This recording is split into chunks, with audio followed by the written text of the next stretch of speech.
book signing, and it's really exciting. I'm going to meet SABAA TAHIR and Robin LAFEVERS, and I'm super stoked. So, me and my dad and my little sister, we are all taking a little trip to San Francisco for the weekend, and so yeah, we are about to get on the road soon, so I'll check in with you guys later.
Mercy was one of the first YA fantasy books that I read that I fell in love with.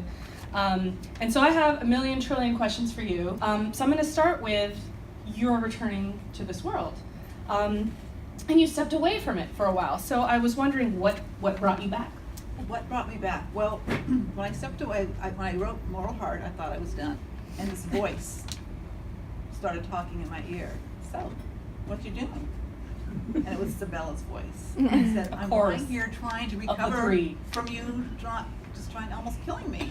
She goes, well, you better not rest because you're not done yet. And I said, WTF? I said, I am so done. She said, no, you're not. You left me hanging. She goes, we jumped off that cliff and then you switched to Anna's story and I never got back to mine. She goes, my family's still out there. I have these sisters I'm trying to protect. We've got work to do. I went, oh man. And then, I'm not even kidding you, in my other ear came another voice, and yes, this is how I get my stories, and no, I try really hard not to think about it too much, because it's disturbing.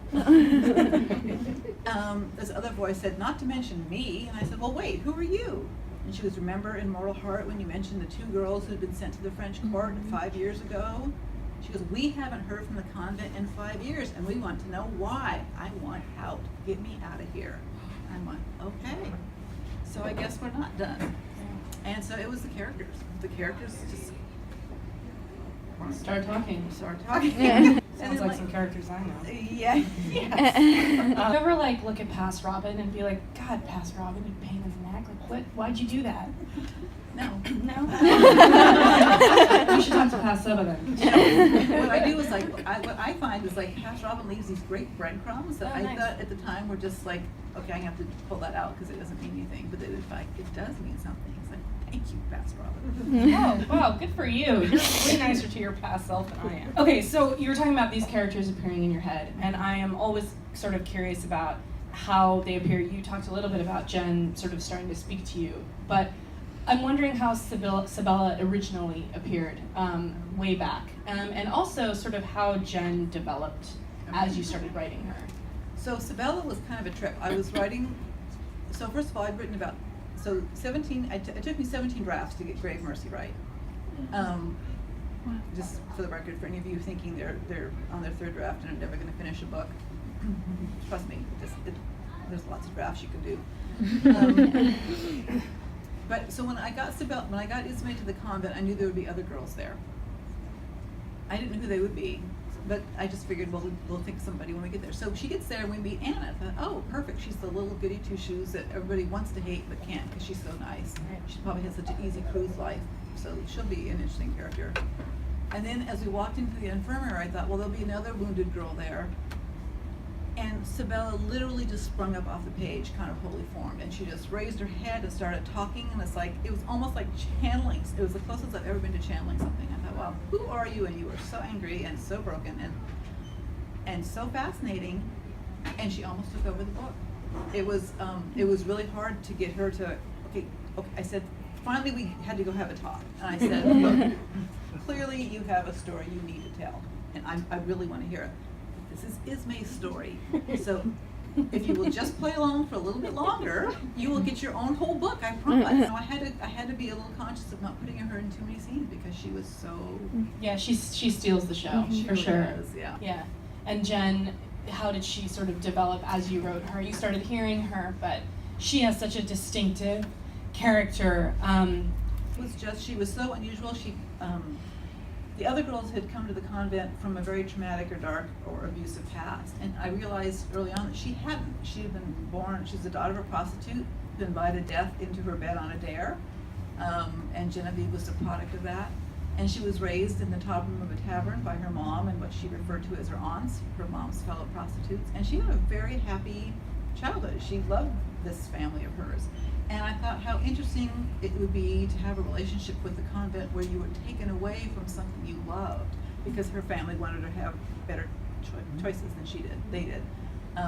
And I thought it would give her a completely different relationship with the convent than having it be a refuge from the horrible world that had treated you so poorly. And I think it's really important to write about girls who, not all heroines have to have trauma in their past. They can just be ambitious or believe in themselves or want something more. And I think we need to make sure we include those stories because, for me anyway, I've written a lot of stories about girls with dark pasts, and I think as long as women have dark pasts, there will be a need for those kind of stories because they're so cathartic and transformative and healing. But there's also girls who haven't had that, and they need to see themselves as stories too. So Jen was kind of reminding me of that. You do court intrigue so well. And you had not one, not two, but 3 different courts in this book. And you managed to not just keep them separate, but make them very distinct, and give them their own troubles in each one. And I was just wondering, like, how did you keep that all straight? I didn't. My brain exploded. Are you not hearing how garbled my speech is? That's sort of an effect of that. Actually, if you've ever seen my Instagram feed and you've seen those charts, that's how I have these big 11 by 17 pieces of graph paper, and I block them out, and I make, like, so how is cognac different from France, which is different from Brittany? History, oftentimes if I'm sort of stumbling around for what to do or how to make it different, all I have to go do is look in a history book and there's an answer. Yeah. So that's one of the fun things about basing it in history. I have the messiest process in the world, and I've got Same. 87 pieces of paper, all of which I need and I can never find at just the right moment. It's so frustrating. Yeah, I cleaned my desk today. Oh, I'm so sorry. You'll never find it. And it was like brutal. I was pretty embarrassed, and I like opened the door so I could like throw trash and not have to worry. And people were like walking by my office, and they're just like, "What are you doing?" And I'm like, "You don't want to know." I have actually pulled back blues to be like, I have a thing I want to put in, and my editor's just like, "I hate your face," but okay. I did too. I did 4 past pages Yes. on this book. High five. I said to my editor, okay, we have a few more things we need to change. We could trim this, we could trim that. And then part of it was wanting to make the book accessible to new readers who hadn't read the trilogy. And just the more we refined it and the more we got a few reviews were trickling in on Goodreads, we were seeing where people were stumbling. It's like, okay, we can fix this still. Yeah. Thank God she was willing to do that. Does it bug you when people read the arc and then they just don't read the final? Oh, it makes me twitch so bad, especially this one because I knew I'd done 3 passes Yeah. after the arc. In fact, I didn't really talk about the arc very much. Right? Because it's like, I don't want people to read it. Like, yeah, I feel didn't that. have any art giveaways. It's like, no, we're just gonna pretend this art doesn't exist. What's like the weirdest thing you've done in the name of research? Oh. Well, the one time my son came home and saw all these books on the table, like how to hide someone's body and different kinds of poisons. Me and Dad were doing all right. That's great. That's pretty funny. It's like, yeah, fine. And my husband made a longbow, so we could so we could actually sort of feel how that all went down. True love. Yeah.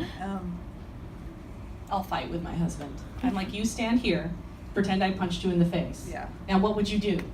And then he'll be like, this isn't, okay, fine. And then I'll make him like fight with me. And I'm like, well, what if I did this? And yeah, it's good Yeah, stuff. my sons are better than my husband. Yeah. He just laughs and laughs. I'm not going to fight you. Yeah. So what is writing like for you? Some authors seem to sit down and just get it done, like a Victoria Aveyard or Tahira Mafi. Other writers seem to struggle with it more, like me and Lainey Taylor. We've actually bonded a lot over how slow we are. You know, I often will look at Twitter and I feel like, you know, I have friends and stuff and they're always announcing stuff like every few months. They're like, I've got a new book coming out. And I'm like, I'm still working on chapter 3. So I'm curious what kind of writer you are. I'm in the Lainey and SABAA club. Yeah, Lainey and SABAA club. All right, In fact, cool. Lainey and I have bonded over that also. I actually used to be a really fast writer. When I was writing middle grade, I was writing 2 or 3 books a year, and it was easy. But these books are so complicated that I can't. And I'm a binge writer. It's like I'll think about the book, and I'll think about the book, and then I'll finally have enough, and I'll write like 5,000 words in 1 week, or 10,000 words a week. And I'm like, oh yes, I've got it. I'm on a roll now. And then nothing for 2 weeks as I go and do the research, and I kind of excavate some more character and ask some more questions and poke around, and then I'll write 5,000 words, and I think, okay, now we're back on a roll. And I always think that. I always think, okay, now I'm going to hit my flow, and we're going to keep going, and it's going to go like this, and I'll finish. And it never is. It's always like this fits and starts and fits and starts. Yeah. Well, I'm glad I'm not alone, selfishly. So I have a lightning round, which if any of you guys have seen me do this before, you know I love the lightning round. It's It's like my a favorite test. thing. So you have to answer as fast as you can. Okay, well, that's dangerous because I talk so fast, I sound like I have a speech impediment. So. No, you sound awesome. I think this is going to be great. I'm excited. Okay. All right, celebrity crush as a teenager. Sean Connery. I love it. From Robin and Marion. Okay, fair enough. Yeah. Most memorable thing about your high school years? They sucked. Same. Mine too. Favorite food? Oh. One? Mine is cake. Mine is ice cream. Perfect pairing. Right. Yes, exactly. If you were invisible, where would you go?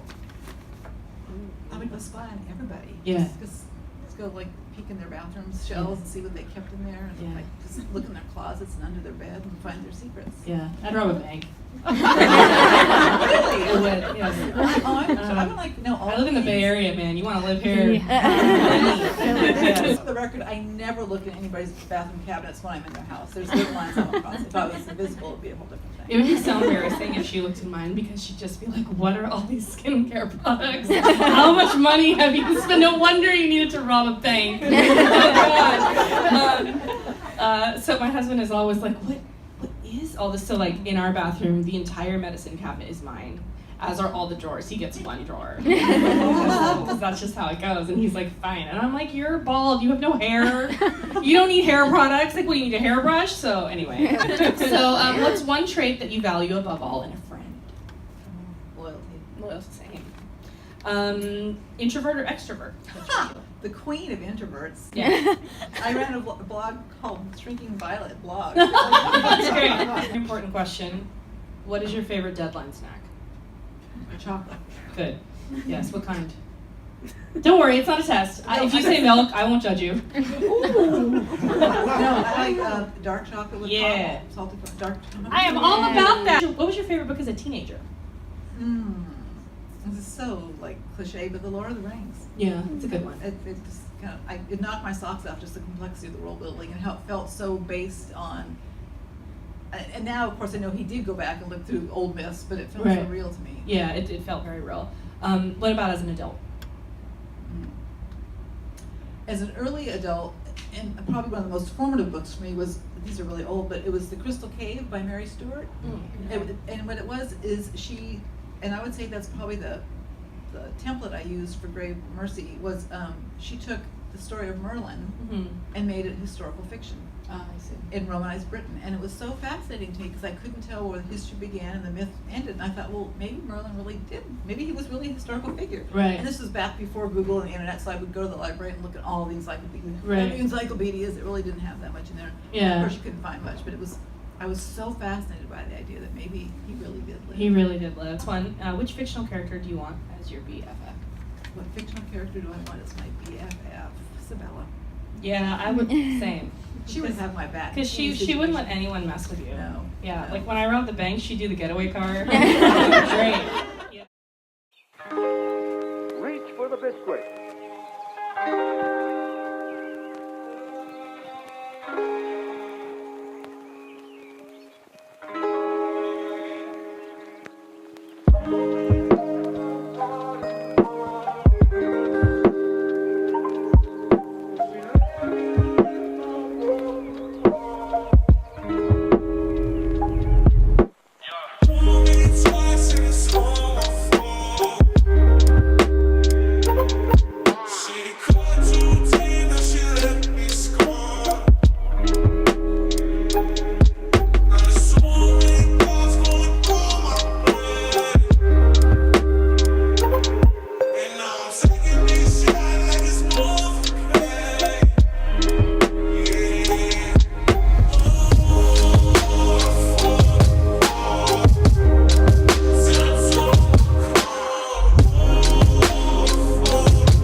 So I am back home. I am back home from San Francisco, and I just wanted to check in with you guys because I didn't really talk about what was going on. But the book signing was absolutely incredible. I had so much fun being there and like listening to the interview, and like SABAA was like so down to earth and she was so funny and so relatable, and Robin was like so inspiring. Like, I don't really write, but like if I was an author, I feel like listening to her talk would just like bump up my muse so much. So it was really fun watching and meeting them. It was just, I want to go to all the book signings now. The book signing, they were giving away these little cards, and I haven't like looked at them yet, so I thought we would do that together. Be cute. Like, look at the little sticker. It's like a little skull. So cool. So exciting. Oh my gosh. Look at how pretty. Oh my god, I love that. I feel, and like look at the back, it matches the cover of the book. Love this. I think this might be Ismay from the first book. And then I'm pretty sure this is Aneth maybe? I'm really not sure who the characters are. So pretty. I think this is Aneth though, because I remember her being blonde. And I think this might be SABAA, maybe. I'm guessing. Oh, this looks a lot like what's her name? Shoot, that actress, that French actress that is always fan cast as Tessa Gray. What is her name? I'll remember and I'll put a picture of her right here, but like, doesn't she look exactly like her? I love that. And then this, I assume, is Genevieve. Oh my god, I'm so gay. I love this one. These are so gorgeous. Look at them. Oh my gosh, this is so exciting because like I don't have any bookish subscription boxes, so I don't get like any like cute art or anything like that. So the fact that I have these, I love them. I did go to IKEA and I got a couple things, so I'll show you guys that. I first got this really cute pink lamp, and I'm going to like a little opens and everything. I'm going to make a little corner in my bedroom, and just a sneak peek for you guys who watch my vlogs, I am going to set up a little corner in my bedroom, and I'm kind of gonna do like an Aphrodite chats style video. If you guys know, or if you guys watch Kathleen Lights here on YouTube, she does little cat chats, and I'm kind of gonna do that, where it's gonna be a much more laid back kind of style video where I just talk about stuff and all that kind of jazz. So stay tuned for that. I have to order the chair, but I think I'm going to do that this week, and so I'm really excited for that because I'm a chill ass bitch, so I would love to have chill ass videos. And yeah, and then I also got these cute little succulents because I am too lazy to even take care of actual succulents that you have to water once a week. I don't even want to do that, so I got these fake ones. And you guys know in my video that I actually have them right here. I have these fake roses, which are absolutely gorgeous. I want to get more of these, but I'm too lazy to take care of plants. And going on with that theme, I got more pink roses, and then I got this gold vase because my color scheme basically is pink, gold, and white. Last thing, kind of boring, but I got these pink candlesticks because I have this little guy, and then I also have, I think I have like another one similar to this, but so I needed some candlesticks. Let's see, do I have anything else to catch up on? Oh, okay, actually, like the books that I've read, because this is a reading vlog. So yesterday I finished Heretics Anonymous, and I gave it 5 out of 5 stars because it was absolutely amazing. It was so funny, it was so thought-provoking, it was like so not relatable because I'm not really a teenager anymore, but I appreciated how like realistic it was to how a teenager's mind works, and like the hormones and all that stuff, and like the rage buildup and all that kind of stuff. So I thought it was really well done. Loved that so much. So 5 out of 5 stars. I added her other book, Katie Henry's other book, Doomsday, on my Goodreads, so I really want to read it. And then I started reading These Rebel Waves on the way home because I can't read while I'm driving because I get car sick, which is truly offensive and homophobic, but it is what it is. So I listened to These Rebel Waves, and I got about like 2 hours in, so I think it's like 25% in, and it's like pretty boring right now, to be honest. Like there's not even pirates. Like I was expecting pirates. I was like, Where Are the Pirates? But it is gay, which I didn't know, so that's fun. Follows 3 perspectives, which is another thing I didn't know, and it's pretty boring right now, so, you know. Oh, but again, only 25% in, so hopefully it'll pick up, but yeah. And then I got back into House of Salt and Sorrow because I had to take a pause on that for the fairy tale-a-thon, and then I had to tried to read all the Grave Mercy books when I only read 1 book and all that stuff. But I'm finally back into it, and so if you guys know the actual fairy tale, this may be a spoiler, so like I'm gonna put up a picture right here of the cover, and once it goes down, I mean, but if you like know the fairy tale, it's not really a spoiler, but you know, just to be safe, like if you don't want to be spoiled at all, like, but again, it's not really a spoiler, but whatever. Some people are weird about that, so I'm just gonna put the picture right here, and when it goes down, you can unpause the video or unmute it or whatever people do. So you know the point where the king like does the contest and everything, where it's like, oh, if you figure out the secret of my daughters, you get to marry whoever you choose. Yeah, that part was just really, it was just rocky. It just it wasn't very smooth at all. It kind of came out of absolutely nowhere. Like, it was totally out of character for the king from what we've read of him so far. So that was just, I just didn't like that. And hopefully by the time it becomes like published, she kind of fixes that, because that's really the only thing that I've had a problem with it so far. Like, really loving it. The aesthetics and the writing is just gorgeous. I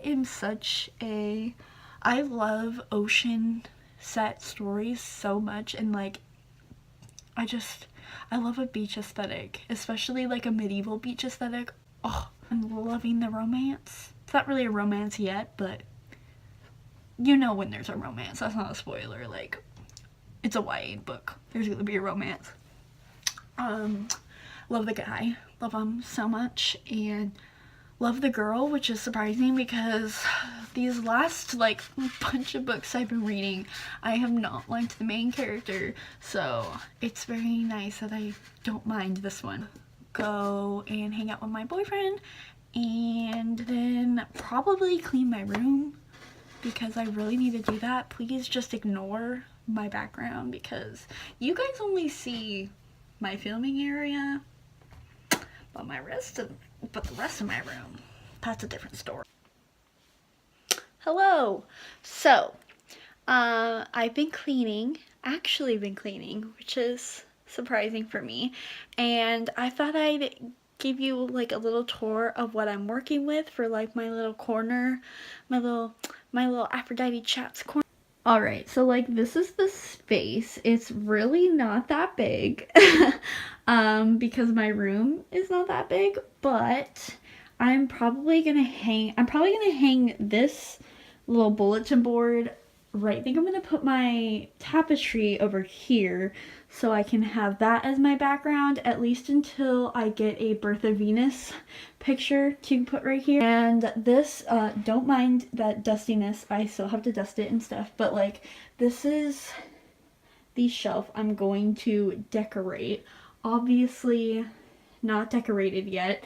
I'm probably gonna pretty much keep this because that's cute. Maybe I'll put the lamp right here, I don't know yet.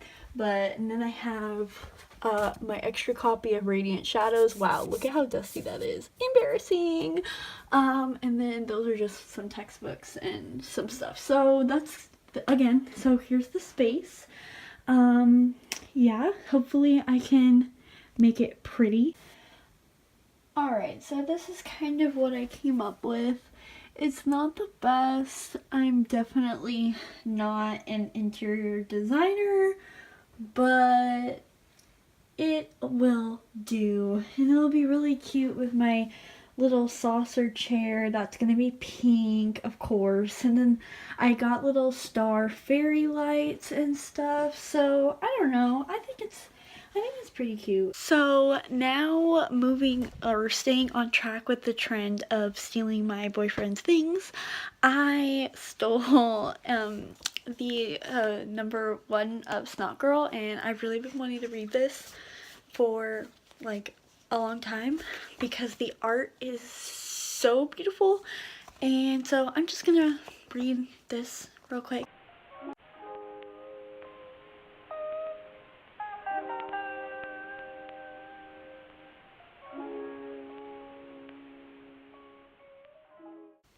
Hey guys, so it's like 10 o'clock on Monday, and I just realized that I haven't checked you guys in since yesterday.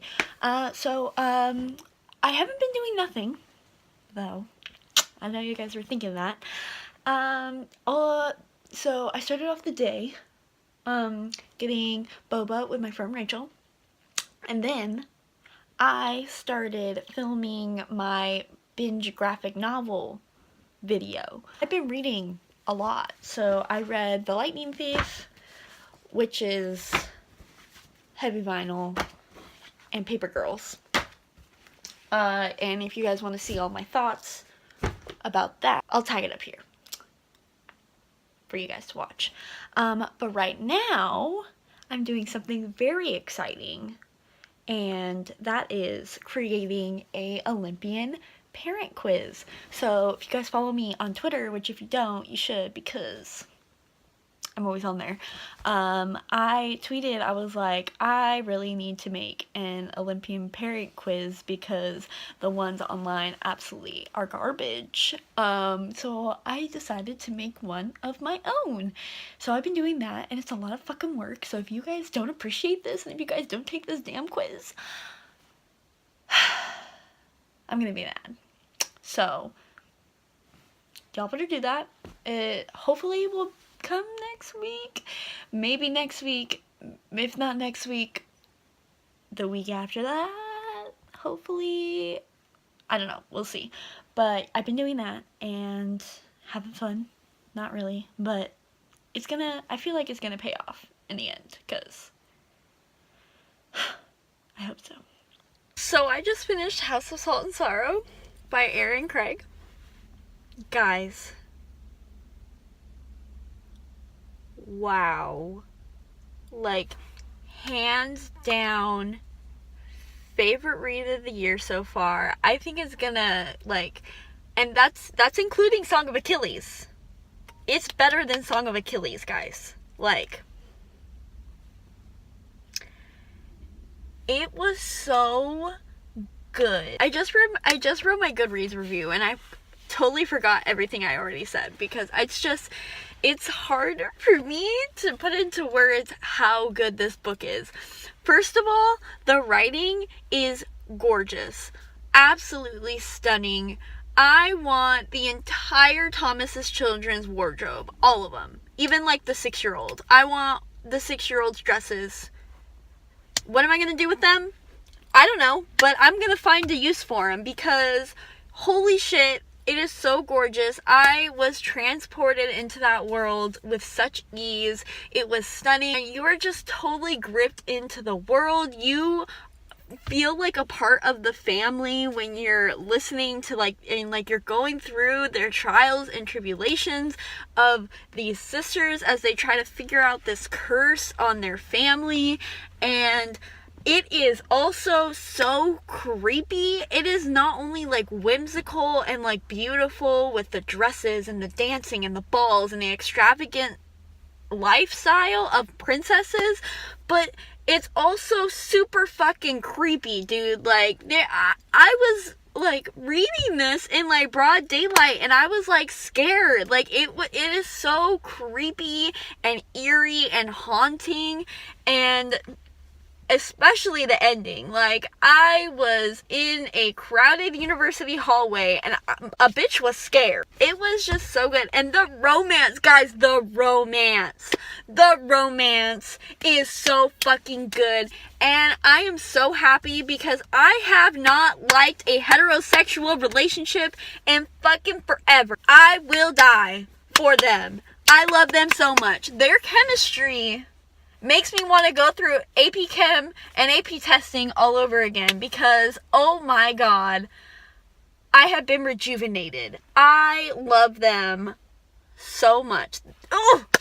Oh my god, they're so good. Such a complex story because there's so many characters, and there's kind of like, there's like 4 different kind of like plot lines, and you're like, you're going into it and you're like, oh shit, I'm gonna get confused as fuck. I'm not gonna know what the hell's gonna be happening. 12 sisters, what how am I supposed to keep track? You don't, like, I was confused at like the first like 2 or 3 chapters, just because I was trying to like put all the names together and like who everybody is, but you are not confused at all. Like, you are just, it's just, every sister has their own personality, and like even the youngest, who was my favorite, Veridity, was such a good character, and just it was so good. I want to reread it right now. I loved it so much, and I can't wait for you guys to read it. I just got done filming my Judge Book Rights cover on A Curse So Dark and Lonely. It will be posted on Monday, so stay tuned for that. I love how my look turned out. Here's a little sneak peek. I took my lashes off because I literally only keep them on for the remainder of the video and to get the thumbnail, so love that. So I have a lot to do today. I have a meeting with a classicist professor for my thesis paper. Then I have to write 4 pages for my thesis paper. So I have to write like the first 4 pages. And then I have to study for a environmental science test, and I have to do a response paper for another class, and questions and discussion questions for another class. So I anticipate not getting any reading done today, so I don't know if you're gonna get much from me today, but yeah, I just thought I'd catch you up on that. So there we go.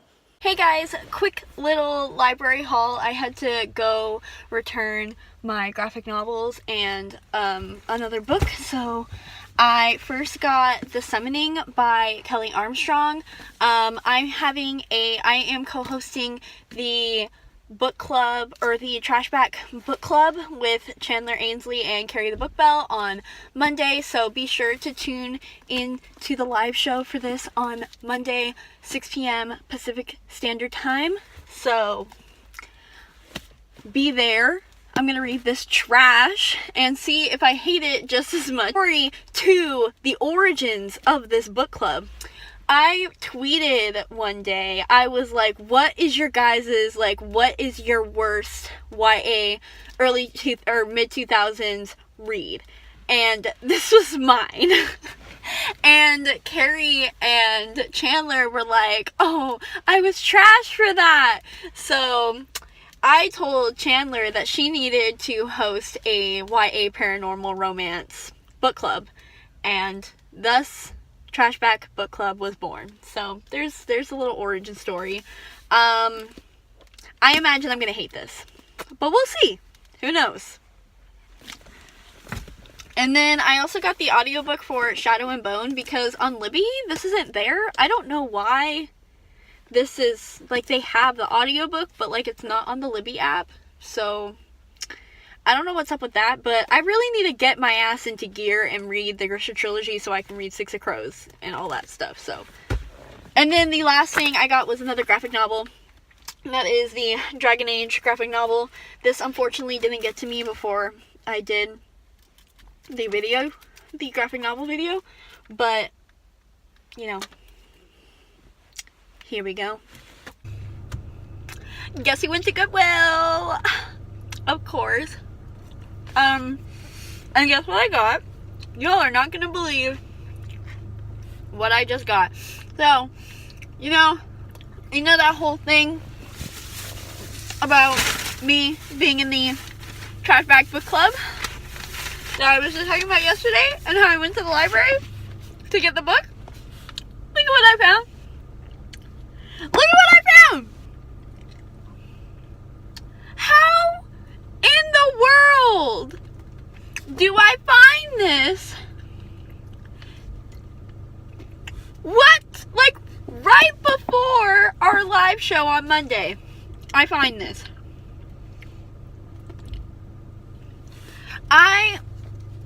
Listen, I don't believe in a God.